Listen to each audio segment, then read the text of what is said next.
Bradford need 2 points in the race for a top 4 spot. Featherstone need them to avoid the drop. This match will be just like a cup final. Well, these two teams have already met in one cup final this season. That was at Headingley 5 months ago. Then it was Bradford's day. The Welsh flyer Gerald Caudle careered over for 2 match-winning tries, and by 20 points to 14, David Hobbs and his team got their hands on the Yorkshire Cup. Now Hobbs is the coach, and he has another trophy in his sights, the Premiership. A top 4 finish in the league will mean a home tie in the Premiership first round, and victory today will leave Northern with every chance of that. If we move to the other end of the table, there's Featherstone's plight, still a point behind Lee and Sheffield, the other teams hoping to avoid the trapdoor into the second division. All three have 2 games left. Lee's home game with Castleford is now on Tuesday, then they have to go to Wigan. Sheffield are at St Helens today, highlights of that later in the programme, and then at home to Hull. Featherstone must beat either Bradford today or Leeds at Headingley on Good Friday to have any chance of maintaining the Division 1 representation in this part of West Yorkshire.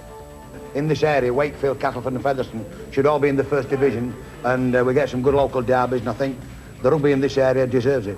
One problem for Peter Fox's team this season has been their habit of throwing away winning positions. For instance, against St Helens here in November. 2 more points then, and they'd be favourites to stay up now. And talking of favourites, no one's more popular at Post Office Road than Jeff Gratian. At 41, the oldest man still playing regular professional rugby league. And today his son Paul, 19 years his junior, will be the opposing prop in the Bradford lineup, the first time they've ever played against each other. Father and son, have you been talking about the game this week? We have. We've had a lot of hassle at work. He's been taking the Michael, saying we're going in the second division, but I think we've got a good enough start to beat Bradford today. Has this been a dream for you, Jeff, to play either with or against your own son? Well, it has, you know. I'm a granddad now, and he's been playing well as a boy this last 3 or 4 weeks and he deserved his place, and I'm just glad, if we do go in the second division, I'm just glad that I've played against him before I do go down there. Paul, what's it going to be like out there on the pitch? When is it going to be a normal game? Are you going to give him a bit of stick or what? Oh yes, I'll try and play my own normal game, but somewhere between us, like, so I'll just have to get stuck in. You can't think about holding back? Oh no, you can't think about holding back in a day like this.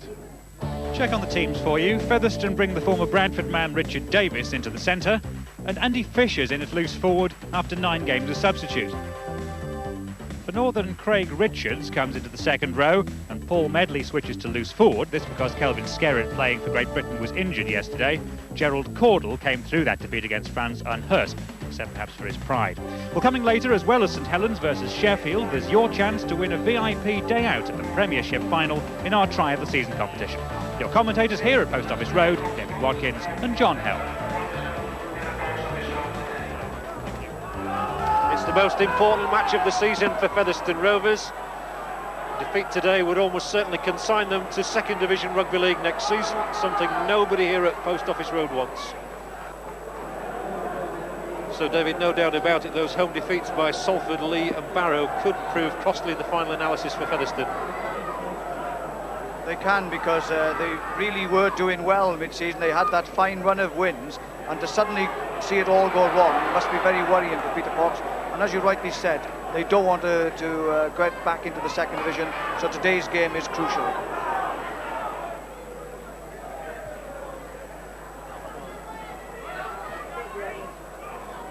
Mumby's kick. Alan Banks, just managing to take it, and then passing the ball out to full-back Chris Bibb, who David Hobbs can't bring down, but Roger Simpson can.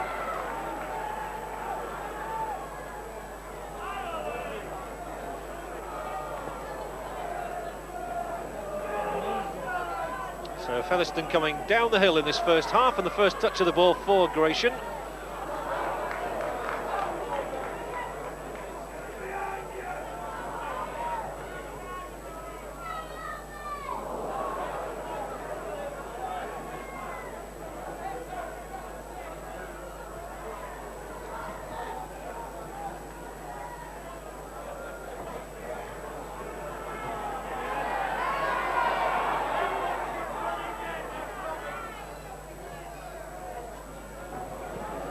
A useful kick is that, and Richard Francis has to go back a long way, and it'll just go dead, so it'll be a tap on the 25.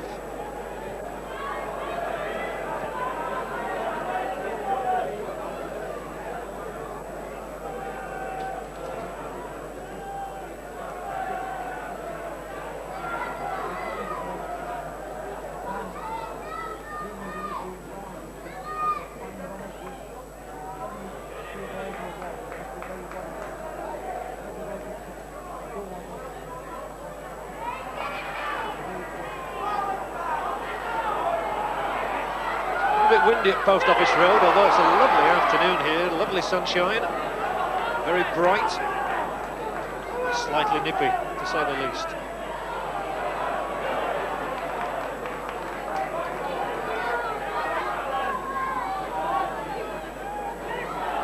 An easy one for Keith Mumby to take, and he must have played here dozens of times, and that's a knock on by Derek Fox.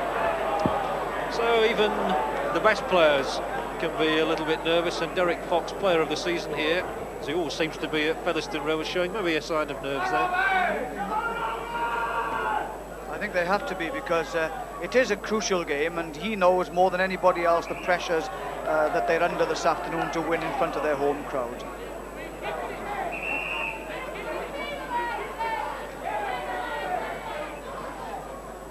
Today's official, Jerry Kershaw from Thirsk, the green shirt, easily identifiable here, part of this colourful occasion. Jerry Kershaw is the one referee in the game who actually wants to put the ball into the scrum himself. He feels that that would help the game's flow. Hasn't had too much backing for it yet, but he does tell me that more people are coming round to his way of thinking. McGowan again has done well to make the yardage he did, but he lost the ball in the process. Trying a bit too hard. Newland.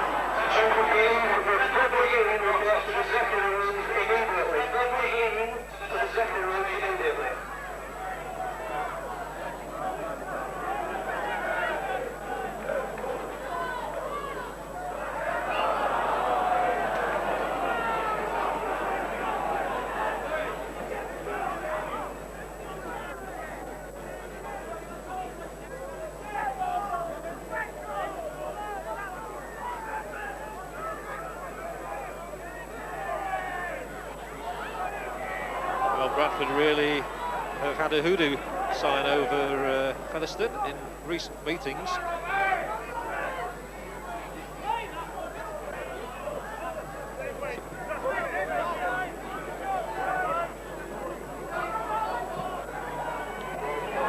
Medley getting it away to Harkin, now Gratian, and met by his father there.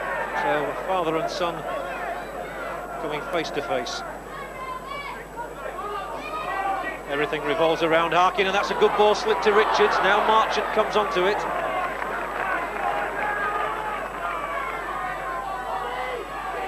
Not sure which way to go, and he went on the short side. Richards gives it to Richard Francis.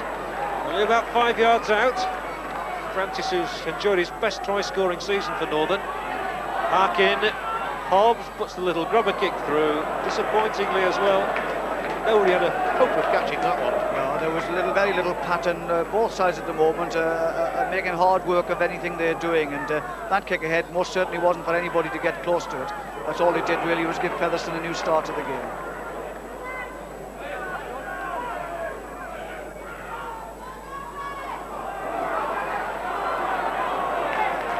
Rose's strength carried him a good 5 yards further than he might have got then. It's all very messy at the moment somehow. No good passing movements. Burton tries to do something about it.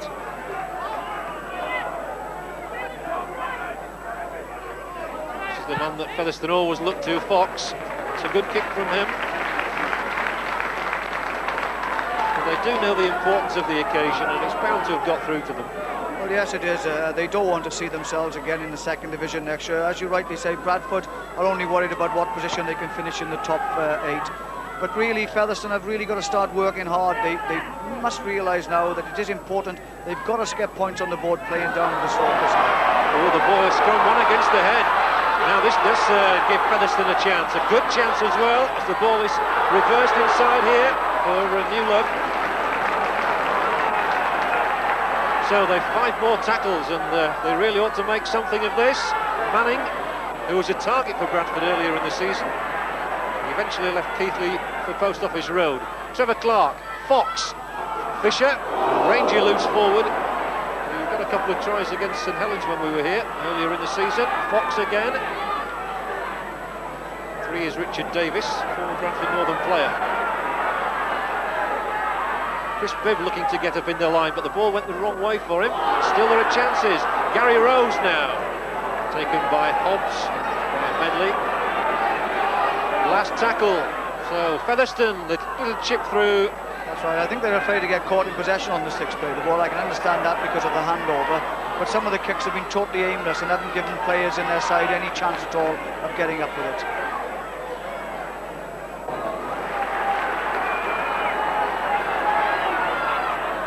Going the other way, Manning spins it back. Bibb again involved, ducks under a challenge. Bibb 5 yards out, still there. Well, he seemed to skip through challenge after challenge then. Still that try line is proving elusive. Can Rose make it? Nobody will whip the ball back. Oh, and Medley dives on it and then gives it back to Burton. Well, that was an astonishing sequence. They'll have another 6 tackles. Bradford certainly their own worst enemy there at Newlove. Medley had done the hard part, he got to the ball and then he gave it back to Burton, but here's Manning and he might make it, will he? And it's kicked dead. Jerry Kershaw looks to the touch judge and there must be, he was impeded in going for his kick through.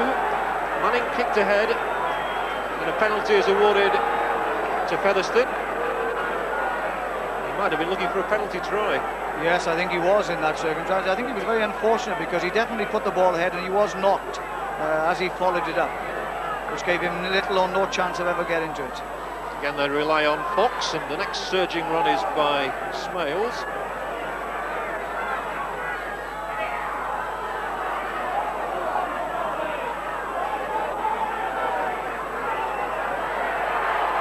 The Bradford line has held so far. Here comes Jeff Gratian. Can he make it all the way? Oh, the great battering ram. He won't mind me calling him that.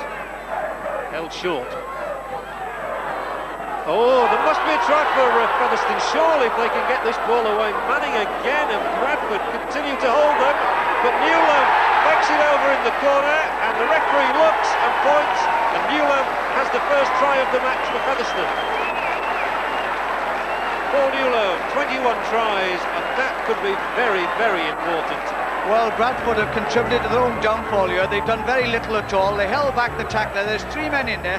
Derek Fox, I think, might have done more on his own, but it looked all over. No chance at all there. But the ball comes clear, and Newlove is outside Cordell and scores. Derek Fox attempts to convert way out there. He has the backing of the Featherstone fans. He's missed. So 4 points to 0 then. Featherstone have the first points of the afternoon.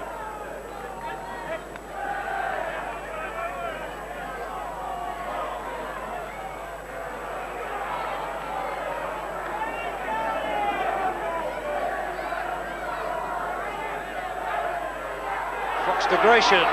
Gratian's lovely ball inside is for Clark. Oh, Trevor Clark playing well. He's got backs on the outside. Munby, as he's done so many times, came across the tackle. Featherstone have got a man on the inside. Smales was looking for the pass from Fisher, which didn't come. And Bradford suddenly have to defend again, and they could be ragged. It could be a try for Featherstone. He's in. Ian Smales, the try scorer, under the sticks.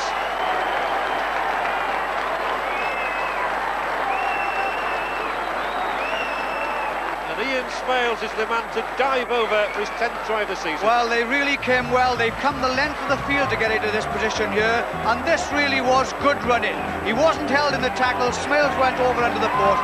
What a good try. This should be a simple enough kick for Derek Fox. 2 more points. And at 10-0, Featherstone are a lot happier than they were a few minutes ago.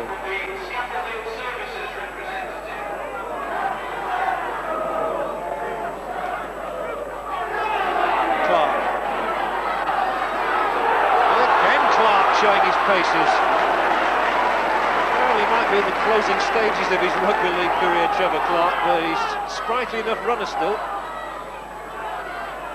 And we're talking about people in the closing stages of their career. Jeff Gratian, well, he won't thank me for saying that. He wants to play till he's 50, I imagine. Was involved there.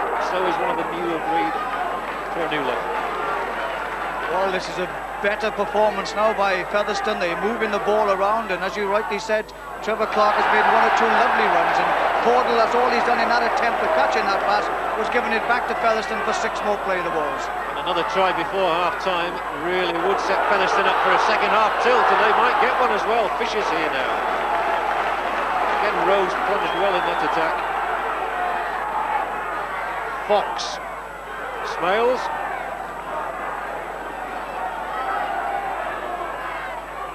Fox and Gratian try and work things between them, and Gratian with 6 minutes to the break clings onto the ball for dear life.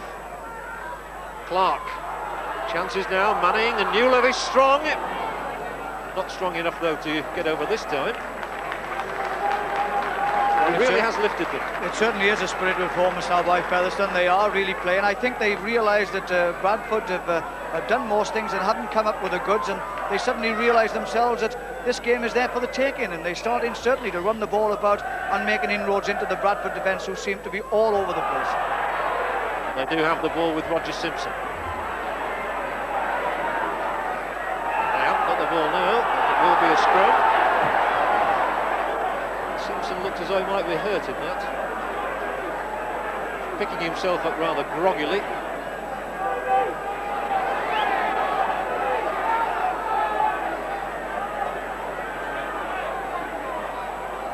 Harking to feed the scrum, and I can use that phrase nowadays.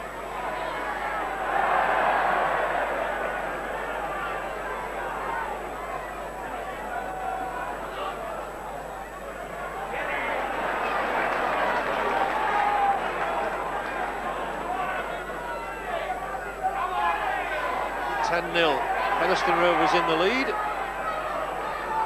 Bradford trying to work their way away from their own line, relying on the boot of Keith Mumby to do so. It's charged down, Burton flicks it back. Gratian carries on for Featherstone, and whatever Bradford have attempted just hasn't come off in this half, and that certainly didn't. They're looking for a third try in the half, and Rose, who's been very impressive for me, takes Featherstone to midway inside that 25. Trevor Clark, he's been impressive too. Gratian, who's got over a poor start.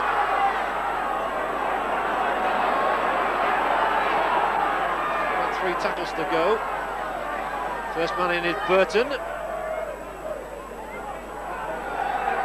2 to go. Gratian. Oh, there's an almost delayed action on that, and so it's the last tackle. They'll still try for something, and they might get something. They do. It's a Derek Fox drop. And 11-0 is just that little bit better than 10-0. Well, it's always good to see that, because when you put pressure on the side, it's surprising what a couple of tries can do to a team. They've really come into the game. Just watch this. They've been pushing away at the Bradford line now, and Fox decides he's got to do something on the sticks, and look at that drop goal. Perfect. Smack through the middle and almost onto our cameraman's head. I'm sure Bradford would feel a lot happier if they could register on the scoreboard before the break. They've less than 3 minutes in which to do that, and the response is again from Smales here. He is a very, very good runner, and he's got the ball inside for Crispin. Crispin chased by Caudle. He won't make it though, won't Caudle, but Bibb will. And the Featherstone crowd are going wild here. 3 tries in the closing stages of the half. Bibb 16th of the season. No more than Featherstone deserved. Well, what a try this is. A long kick out came up the field. Banks ran it out from here, and Smales, in familiar fashion, really sprints down the middle of the field, breaking the Bradford defence. He swerves inside, doesn't lose his balance at all, as all good players should do. Bibb follows up, and now he's warding off the wing passes and goes over for a remarkably good try. Derek Fox. Yes, it is. 2 more, 17-0. And Featherstone couldn't possibly have dreamt of being in such a strong position even 10 minutes ago.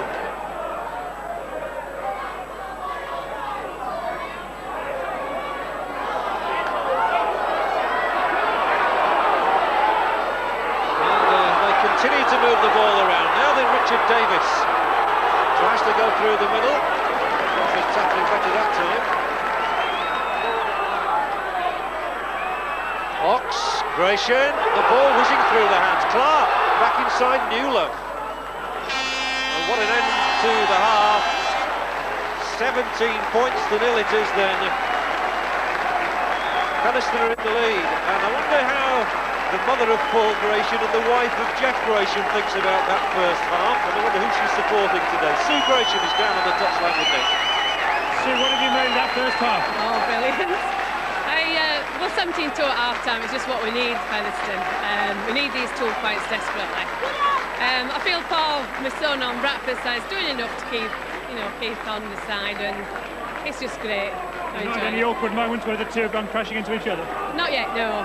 There was one incident earlier on, and all the crowd turned around to say, "Oh, look at me," but I turned a blind eye. You look as though you might be enjoying it. I am, yes, I am, very much so. Sue, thanks very much. Let's start the first half with John.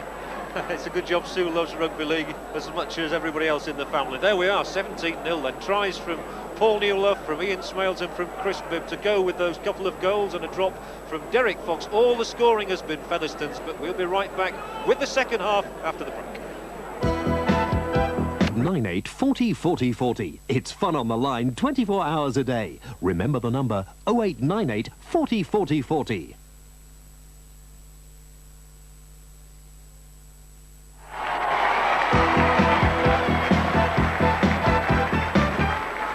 Welcome back to Post Office Road as Featherstone take the field, and 17 points to the good. They must be pretty happy about that situation.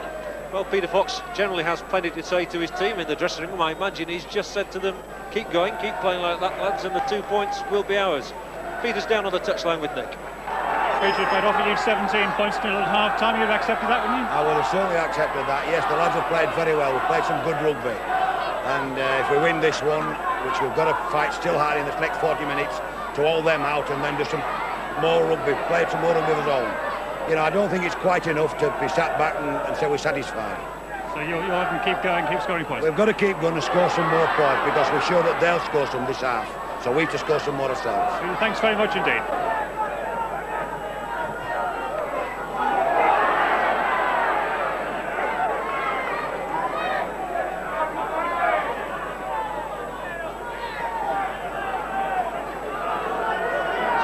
Featherstone be striking up the hill as they were in that last quarter of an hour down the hill. Here's Jeff Gratian. He's played up this hill a few times, that's for sure.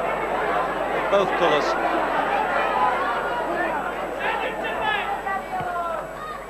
There's a kick for touch, which is good. So let's have the statistics from the first half. Bradford taking the scrums at 7-5. Though Featherstone's Trevor Clark did win, the only one to go against the head, and near the Bradford line it was too. The penalties, Bradford have conceded 5 to Featherstone's 2, and the errors in play. Featherstone made more, but they saw more of the ball.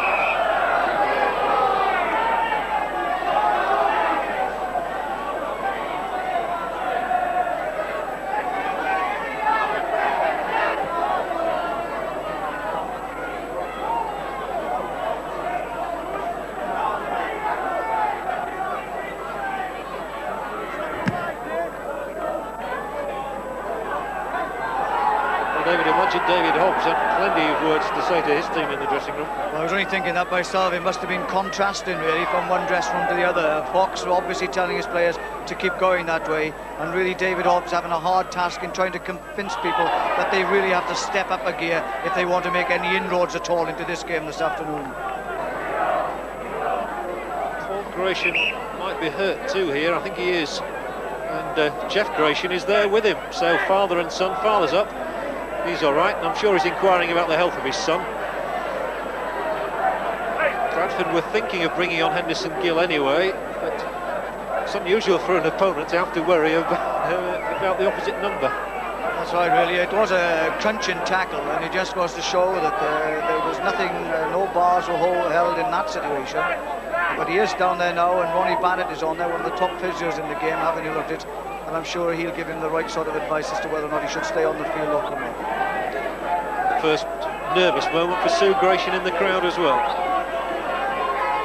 He's up, and it's nice to see father helping him up, but Paul Gratian is coming off and might not play any further part in the game, one imagines. And Jeff Gratian is a good dad as well, anxiously looking to see that his son is going to be all right. Not what he would have wanted. Certainly isn't, and he was providing some of the firepower in Bradford's pack, was young Gratian, so it'll be interesting to see how they cope without him. Henderson Gill is on for Bradford Northern, but it's Featherstone now, and Bebu got that excellent try before the break, joining the line. Rose.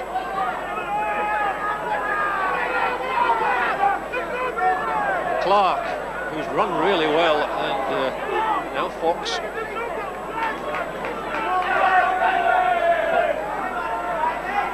Tim Sharp, taken by Smales, and Smales does well to whip that ball away over to Alan Banks, who comes in field.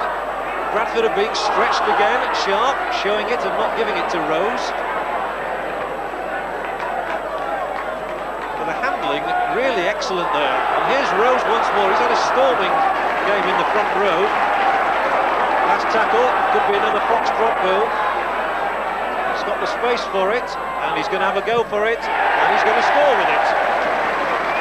So that's a captain's part, isn't it? They put all the pressure on, they play some very good football, very enterprising, moving the ball around, causing problems for a Bradford side. Keeps the pressure on, drops the goal, comes away with the point. Most important.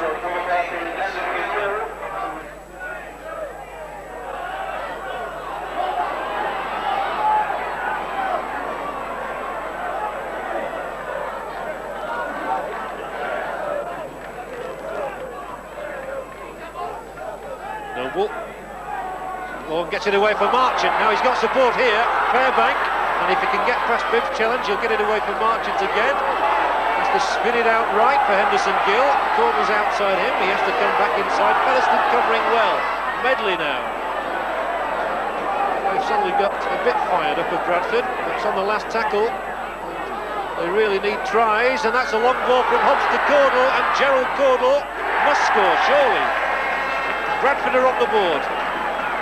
Caudle gets his 5th try in 3 games against Featherstone this season, and it's the first sign at all that Bradford have really got an appetite for the match. Well, we've been expecting Bradford to do something all afternoon, but this time they've started to move it out wide, and Caudle takes that ball superbly outside and comes inside to score a try. Well, they really needed something, did Bradford Northern. Something had to happen. They've tried to move the ball out a number of times. This time it was for Caudle to step in off the touchline and cross over with 2 tackles. He is a good finisher, as he showed yesterday. 28 tries in all this season, but no goal again for Mumby. And it's 18-4. Bradford a little happier, but only a little. They need a few more yet. Well, at least they looked a little bit livelier in the last 3 or 4 minutes. They started putting it together a little bit and realising it isn't all down the middle stuff. And Fairbank really went through, didn't have any support the first time, but when they eventually moved it out, of course, Caudle got into the corner, and that must please them, and realise they must do it more often.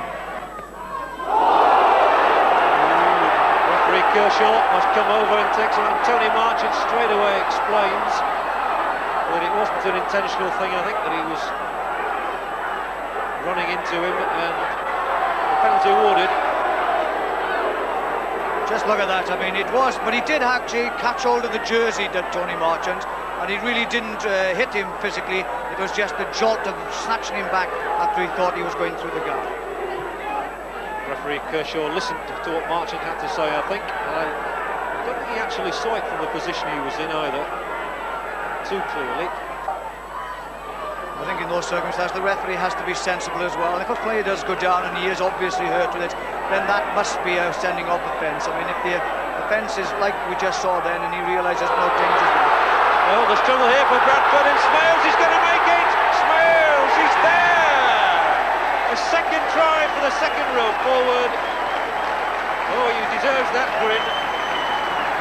Bales has run with colossal purpose all afternoon, and that surely is the killer blow to Bradford's chances today. Well, they move it out here. They've taken that penalty. They're moving the ball out wide. Now he's run onto the ball. He was subject to the tackle just before this, but it's his sheer strength now coming through. But look how nimble he is in taking the man out as well with the sidestep, and he goes over despite the tackle. Well, Featherstone really had to do something good here, and it was Smale strong running after a tricky move, but his stepping inside was good here, leaves the defence for dead now. Simpson catches him near the line, but his momentum takes him over. And Featherstone soon further in front with the 2 points from Fox's boot. 24-4, and that surely is going to be good enough. And it's a great fillip for the club here, is this. Well, it's a mammoth task now for Bradford to get back into the game. I think they have been their own worst enemies in the way in which they've approached the game and played it this afternoon. But you mustn't take anything away from this Featherstone side, because they've come out here, they knew as well what pressures would be on them, and they've really taken the game this after the first quarter to Bradford Northern with great effect. They've certainly had a greater appetite on the day. They certainly have.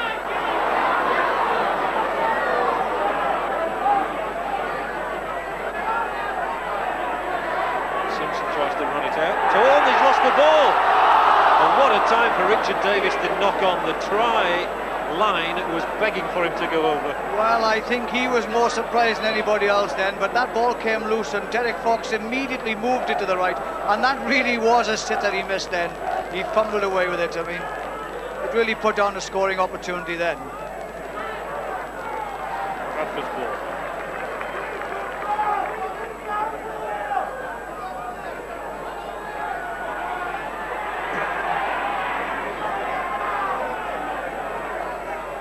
That is really happy reading for Featherstone fans, and the gulf is as great as that scoreline reflects. That's better movement, and here is some pace from Simpson. He's so quick, he really is. He's like greased lightning. He was going the right way, then down the hill as well. And they've held him down in the tackle, which happens so often. There's a blight on the game at the moment. Well, it is. The Aussies brought it over here some years ago, and it's been maintained now by everybody in the country. If you want to slow things down, get one or two of you into the tackle, lie on him, and as a result then the referee will give you a penalty. Bradford are desperate for a score. They've only a few minutes left.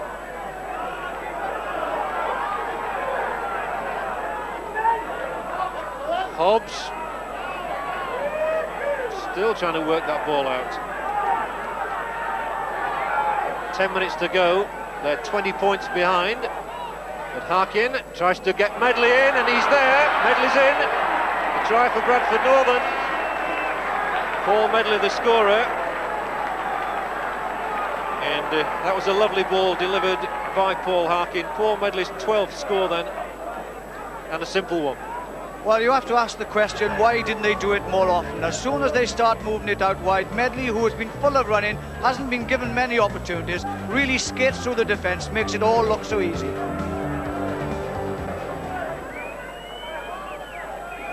(24-8) is 24-10 now. Mumby's first successful kick of the afternoon.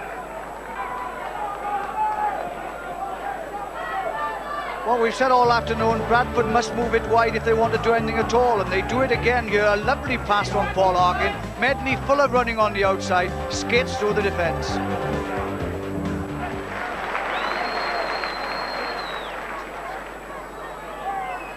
Four minutes to go. Penalty this time is Featherstone's, and referee Kershaw seems to be pointing to the skies.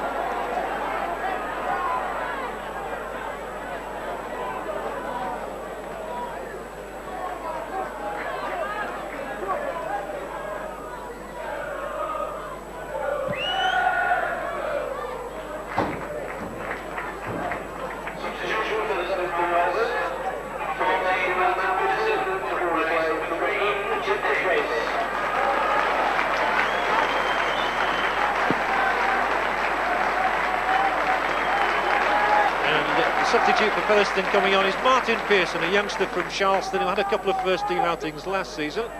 It's his first one this time.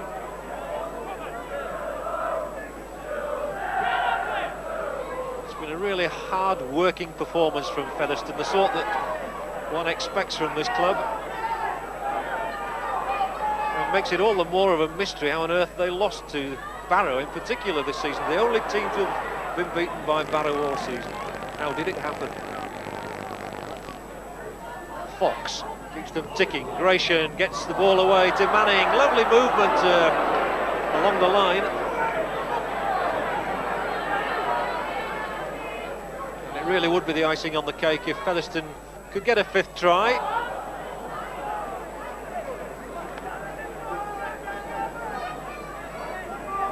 .24-10 is comprehensive enough for the moment. Marchant got out of the tackle, keeps going as well, Marchant. Well played by him, and he's got it away. Francis, oh, Richard Francis might make it all the way for a sensational score for Bradford. Richard Francis, that's one of the best tries I've seen all season. He's gone 60 yards, Marchant started it, Francis certainly finished it, and what a way to finish it as well.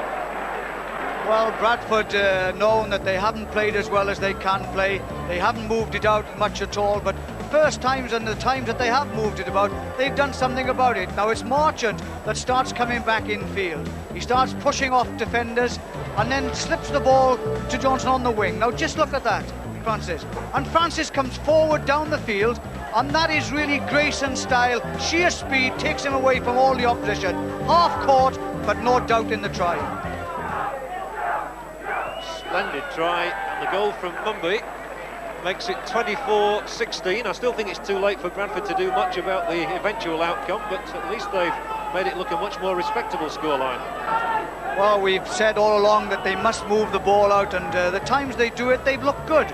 Marchant shrugging off tacklers here, but look where Richard Francis is in this movement. He's way behind at the moment, but he watches how Marchant is knocking people off. Then he picks it up, streaks away from the defence, runs at an angle, making coverers have to run that much further. They give chase, and they nearly do catch him, but it wasn't to be.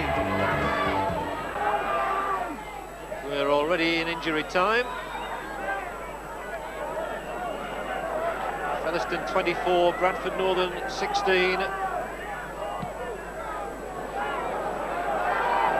Huge kick, which Mumby fields, as he's done over the years, in exemplary fashion.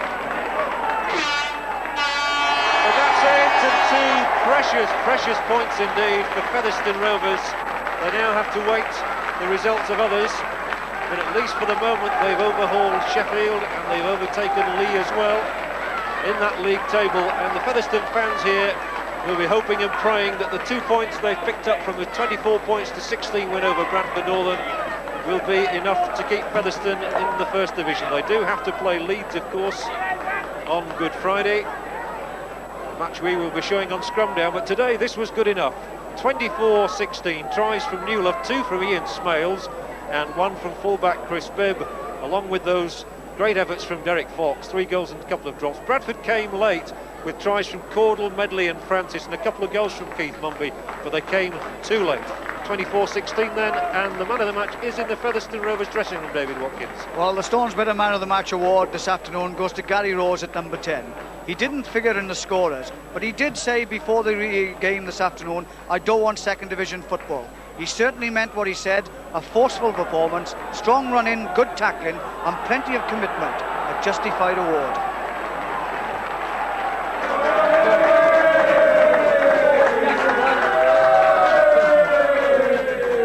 Congratulations, Gary, and you most certainly helped Featherstone's cause in saving you for the First Division this year. Well, I moved from Second Division Keighley to Featherstone for First Division Rugby, and I'm just glad that we got 2 points today, and hopefully we can stop up like with his last game at Leeds and get another 2 points off Leeds like we did, didn't they? Well, congratulations, a well-deserved award. Thanks very much. Peter, you've been in the game long enough to know it's not all over yet, but at least you've given yourself some breathing space. Yes, we had to win 1, John, of his last 3 or 4 matches, and I've always thought that Bradford were the side we could beat. We were at home because we beat them well last season, and I also remembered that. But after them thrashing us at Bradford, we knew it was going to be hard, whichever one we had to win. Were you surprised they didn't put a bit more pressure on you? I mean, you came out after half-time and said you expected them to score points, but they didn't really show until the last quarter of an hour, maybe. No, I think our lads tiring was the only reason we let the scores in late on, but The first half was superb performance by ours. After 10 minutes settling down, we realised that Bradford weren't as powerful as what they have been most of the season, and the lads played superb rugby to score some smashing tries. And I think it'll show that it would be sad if Featherstone Rovers did finish in the second division, because we are a first division side by the way we play football and some of the class players that we have got. Now the day's statistics. Bradford may have struggled in open play, but Brian Noble bossed the scrums, taking them 11-7. And he and his opposite number, Trevor Clark, each had the satisfaction of winning one scrum against the head. The penalty count was identical to the scrum count, Bradford conceding 11 to Featherstone 7. And not much in it either when it comes to making mistakes. 15 made by Rovers, 14 by Northern. Now Nick has the rest of the day's happenings. And tonight's headline, Eagles in a flap. Paul Forber picks up 2 tries as St Helens increase Sheffield's relegation worries. Elsewhere, Phil Eden's hat-trick crowns Wakefield's fight back at Salford. Phil Windley, 2 tries in Hull's 7th successive win. Wilf George, 4 tries as Halifax thrash out their frustration on Whitehaven. The results from the Stonesbitter Championship. Featherstone Rovers 24, Bradford Northern 16. Hull 44, Warrington 16. Salford 18, Wakefield 28. St Helens 42, Sheffield 26. And now the action from Knowsley Road with Brendan Foley. Injuries had shorn Saints of 10 first-team players, but with the top 4 spot their priority, they were never going to show any mercy to their relegation-threatened opponents. George Mann keeping his feet well here, a great pass from him, and Paul Forber lets in Phil Vevers for the opening try. Dave Tanner had the kicking duties in the absence of the injured Paul Loughlin. No mistake, 6-0. Martin Kettridge reduced the arrears with a penalty, then the Eagles really showed their claws. Watch out for a really nifty bit of juggling from second rower Sonny Nicol. Plenty of determination too as he dives over. Kettridge makes no mistake with the conversion, the Eagles in front at 8-6. That served to stoke up Saints in no uncertain manner. A terrific run from centre Tony Kay coming up here. And scrum half Jonathan Griffiths says thanks very much. Tanner converted to make it 12-8. Then Saints moved up a gear. Paul Groves makes the break. Mark Bailey's there to finish in style. Again converted by Tanner, but then the Eagles struck back. A brilliant individual effort from winger David Nelson. Question marks about the Saints tackling maybe, but a clinical finish nonetheless. Kettridge converted, but Saints restored their 6-point lead with this penalty from Tanner. Their first try of the second half owed much to the tenacity of Phil Vevers, ducking and diving his way out of 3 tackles before slipping the ball to Paul Forber. Let's face it, there was no stopping him. Next, smart work by hooker Paul Groves. His dummy completely wrong-foots the Eagle defence. A pass by Bailey, and Forber's there again for try number 2. Now the try that really sealed the Eagles' fate. The scrum won against the head, an explosive break by Griffiths, and Alan Hunt literally airborne as he flies over. Tanner kicked his 6th goal of the night, Saints out of sight at 36-14. They were perhaps a little too overconfident now. Forber makes a hash of Vevers' pass, and Andy Dickinson's on hand to take full advantage. There was never any doubt about the outcome though. Vevers again the provider, and George Mann barges his way over for Saints' 7th try of the night. Tanner converted yet again, and though the Eagles snatched a late consolation try through Kellett, the final score was St Helens 42, Sheffield 26. And that win takes St Helens back up to 3rd behind Wigan and Leeds, who meet on Tuesday. Scrumdown will be there. Hull are up to 4th, Wakefield back in the top 8. At the bottom, Featherstone are up 2 places. Sheffield are down 1, but Lee must either win at home to Castleford, that's on Thursday, not Tuesday as we said earlier, or at Wigan next Monday to have a chance of staying up. Division 2, Fulham 14, Dewsbury 14, Halifax 74, Whitehaven 0. Huddersfield 14, Swinton 9. Nottingham 8, Chorley 42. Oldham 48, Carlisle 16. Rochdale 52, Keighley 0. Runcorn 12, Hulkingston Rovers 38. Workington 0, Doncaster 11. Hulkingston Rovers look hot favourites to be champions. Rochdale have overtaken Oldham in 2nd place on goal difference. Rydale York now need one more win for a top 4 spot, and Dewsbury are definitely in the playoffs. Well, now your chance to win a VIP day out at the Premiership final at Old Trafford in our Try of the Season competition. We want your top 3 in order from these 10 tries. Try A was scored by Jeff Hardy in the first Scrumdown of the season for Sheffield Eagles against Widnes. Hardy to Powell. A little bit muddled in there, but Smiles has found a gap and Dickinson carries on. And now Hardy through the gap. Jeff Hardy could get all the way. Hardy's in! And surely now, Widnes are dead. Another Australian scored try B. Noel Cleal with this one for Hull at home to Salford. Eastwood, Windley, Gay, and now they'll try and whip that ball away through the hands, and a real chance here for Hull. And a terrific surge from Nolan, but a poor ball, although it's still here. Gay, Cleal, Wilby, Cleal again, and Noel Cleal is over.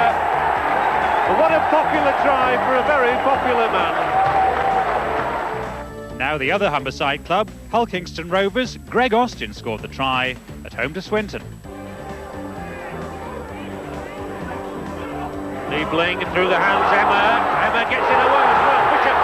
Bishop's herring for the line. Hurls the ball back inside. Greg Austin will be the scorer. Now try D. It was Gary Connolly's late match winner for St Helens at Featherstone. But St Helens do have the ball, and they are coming up this hill with Lachlan getting it away onto this wing to Alan Hunt. He scored one in the first minute, and he's got it away for Lachlan. Inside is Beavers. Beavers chased by Drummond. Connolly under the posts. What a score! Try E came in the Australian Grand Final. It was scored by Gary Belcher for Canberra against Balmain. Walters, Stewart, the long pass comes out, Belcher, and longer pass, beautifully plucked out of the air by Daly. Back on the inside, Ferguson, away from one. Ferguson switches it back to Belcher. Belcher will almost get there. Yes, Gary Belcher. Gary Belcher scores the try. Back to Britain for try F. Andy Mason, the scorer for Wakefield at home to Salford. They can play this one quickly, there might still be a chance of a 5th try. Lulai wants to get involved. Ray Price does too. And the ball is out on that far side. Andy Mason goes for the corner. Andy Mason makes it in the corner. Wakefield have their 5th try. Mason has his 2nd. Now try G. Ian Jeffrey. It was scored for Lee at Hull.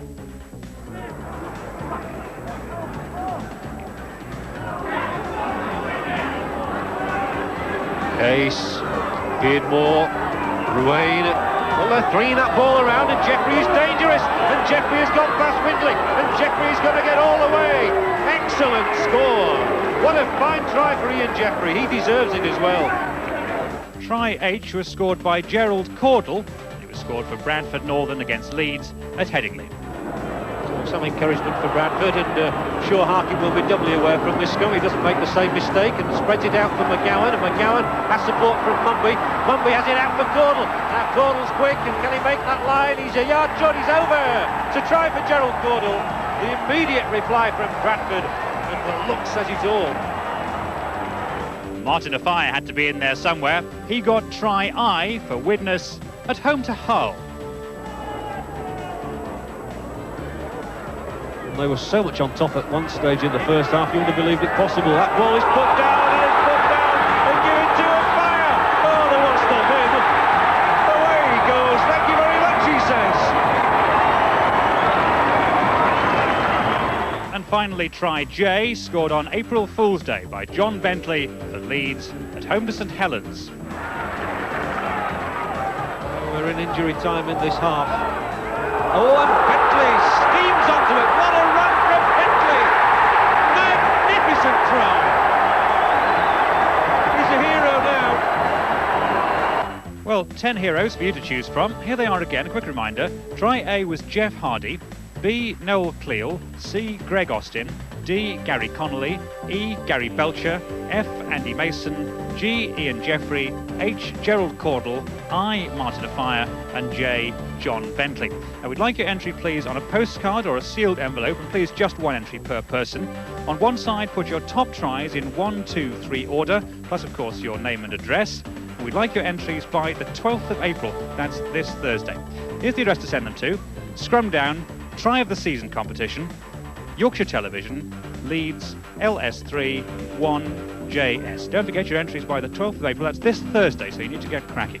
The address once more, Scrumdown, Try of the Season competition, Yorkshire Television, Leeds, LS3 1JS. And good luck. And that's it. Don't miss Tuesday's Scrumdown special at 11:35, Wigan versus Leeds, with the title up for grabs. And we're also here on Good Friday, 11:35, Easter Monday, 10:45, following the championship run-in and the relegation battle, where Featherstone have done themselves a favour. Good night.